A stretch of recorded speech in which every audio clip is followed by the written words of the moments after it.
So ಇದೆಷ್ಟು ಸೋಮಶೇಖರ್ ಅವರ ಹೇಳಿಕೆ ಆದರೆ ಇನ್ನು ಶಿವರಾಮ್ ಹೆಬ್ಬಾರ್ ಅವರು ಇನ್ನೊಂದು ರೀತಿಯಾದಂಥ ಹೇಳಿಕೆಯನ್ನ ಕೊಡ್ತಾರೆ. ಅವರು ಒಂಥರ ಅಡ್ಡಗೋಡೆ ಮೇಲೆ ದೀಪ ಇಟ್ಟಂಗೆ ಕೆಲವು ವಿಚಾರವನ್ನ ಮಾತನಾಡ್ತಾರೆ. ಲಾಸ್ಟ್ ಪಾಯಿಂಟ್, ಸೋಮಶೇಖರ್ ಹೆಬ್ಬಾರ್ಗೆ ಬಿಜೆಪಿ ಗೇಟ್ ಪಾಸ್ ಅನ್ನ ಕೊಟ್ಟ ನಂತರ ಉಚ್ಚಾಟನೆ ಬಗ್ಗೆ ಶಿವರಾಮ್ ಹೆಬ್ಬಾರ್ ಅವರು ಪ್ರತಿಕ್ರಿಯೆಯನ್ನು ಕೊಟ್ಟಿದ್ದಾರೆ. ಯಲ್ಲಾಪುರ ಕ್ಷೇತ್ರದ ಶಾಸಕರು.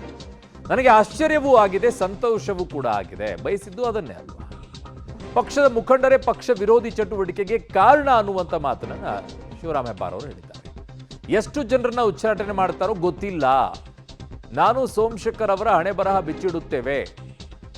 ನಾನು ಮತ್ತು ಸೋಮಶೇಖರ್ ಅವರ ಹಣೆ ಬರಹವನ್ನು ಬಿಚ್ಚಿಡ್ತೀವಿ ಅಂತ ಹೇಳಿದ್ದಾರೆ. ಕಾರವಾರದಲ್ಲಿ ಪಬ್ಲಿಕ್ ಟಿವಿಗೆ ಹೆಬ್ಬಾರ್ ಅವರು ಮಾತನಾಡ್ತಾ ಈ ವಿಚಾರವನ್ನು ಹೇಳಿದ್ದಾರೆ.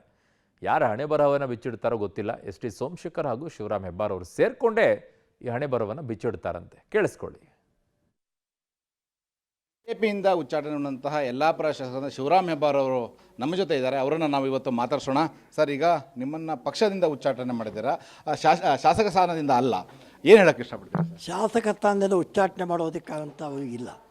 ಶಾಸಕ ಸ್ಥಾನ ಉಚ್ಚಾಟನೆ ಮಾಡ್ತಕ್ಕಂಥ ಅಧಿಕಾರ ನನ್ನ ಯಲ್ಲಾಪುರ ಕ್ಷೇತ್ರದ ಮಹಾಜನತೆಗೆ ಮಾತ್ರ ಇದೆ, ನನ್ನ ಮತದಾರ ಪ್ರಭುಗಳಿಗೆ ಮಾತ್ರ ಇದೆ. ಪಕ್ಷ ಉಚ್ಚಾಟನೆ ಮಾಡೋದು ಅವ್ರ ಹಕ್ಕು ಮಾಡಿದ್ದಾರೆ.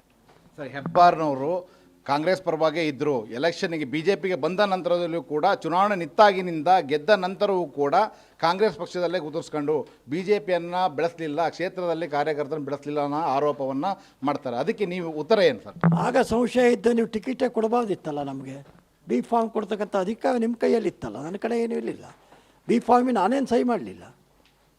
ನಿಮ್ಮ ಕೈಯಲ್ಲೇ ಇದ್ದಂಥ ಅಧಿಕಾರ ನೀವು ಚಲಾಯಿಸಬೇಕಿತ್ತು. ಈ ರೀತಿ ನಿಲ್ಲಿಸ್ಕೊಂಡು ಸೋಲಿಸ್ಬೇಕು ಕೊಡ್ತಕ್ಕಂಥ ಪ್ರಯತ್ನ ಮಾಡೋದಕ್ಕಿಂತ ನಿಲ್ಲುವಾಗೆ ಟಿಕೆಟ್ ನಿರಾಕರಿಸಿದ್ದು ಮುಗಿದೋಗಿತ್ತಲ್ವಾ. ಹೆಬ್ಬಾರ್ ಅವರ ನೋವನ್ನು ಯಾರೂ ಕೇಳಲಿಲ್ಲ.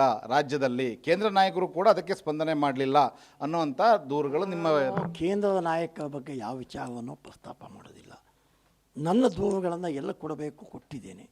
ಆ ದೂರುಗಳೆಲ್ಲ ನಿರ್ಣಯ ಆಗಬೇಕು ಕೊಡೋದಕ್ಕೆ ಅದದ್ದೇ ಅಂತ ಸ್ಥಾನ ಇದೆ. ಆ ಸ್ಥಾನದ ನಿರ್ಣಯ ಆಗಲಿಲ್ಲ ಅನ್ನತಕ್ಕಂಥ ನೋವು ಅವತ್ತೂ ಇದೆ, ಇವತ್ತೂ ಇದೆ. ತಮ್ಮ ಮೇಲೆ ವಿಪ್ ಜಾರಿ ಆಯಿತು, ಅದಲ್ಲದೆ ನಿಮಗೆ ಮೊದಲೇ ನೋಟಿಸ್ಗಳನ್ನು ಕೊಟ್ಟಿದ್ದರು. ಇಷ್ಟೆಲ್ಲ ಆದ್ರ ನಂತರದಲ್ಲಿ ಈಗ ನಿಮ್ಮ ಥರದ ಭಾಳಷ್ಟು ಶಾಸಕರು ಕೂಡ ಇದ್ದರು. ಆದರೆ ಎಲ್ಲೋ ಟಾರ್ಗೆಟ್ ಇಬ್ಬರು ಮಾತ್ರ ಆಗ್ತಾ ಇರೋದು ಯಾಕೆ?